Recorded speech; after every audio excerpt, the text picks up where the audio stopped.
చేవెళ్లలో జరిగిన సంఘటన తెలంగాణను కట్టిపడేసింది. అంతటి దుర్ఘటన స్థితి జరగడం అనేది చాలా బాధాకరం. ఒక ఇంటి ఆడపిల్లలు ముగ్గురు అంటే ఇవాళ రేపు ఇంటి మహాలక్ష్మిగా చూసుకుంటాం మనం ఒక ఆడపిల్లని.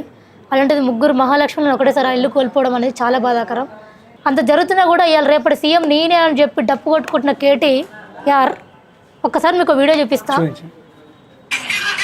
బోరబండ మీటింగ్లో ఇది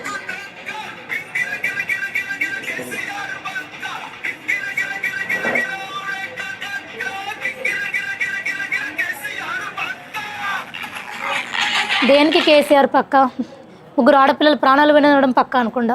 ఆ రోజు కొండగట్లో జరిగిన సంఘటనలు కూడా తండ్రి కొడుకులకి కాలు గోరు కూడా కదలలే. ఈరోజు అదే పరిస్థితి ఉంది. వాళ్ళు ప్రతిపక్షాలు అనాలా లేకపోతే ద్రోహులు అనాలో ఈరోజు మా తెలంగాణ రాష్ట్ర అక్కచెల్లెలు ఎవరికీ అర్థం కావట్లేదు. ఆ ఉసురు పోసుకొని పార్టీకి గల్లంత అయింది. కొన్ని రోజుల్లో కూడా కార్యకర్తలు కూడా కనుమరుగవడం అయితే పక్కా అన్న. ఇంతటి ఆడపిల్లల పాపం మూట కట్టుకోవడం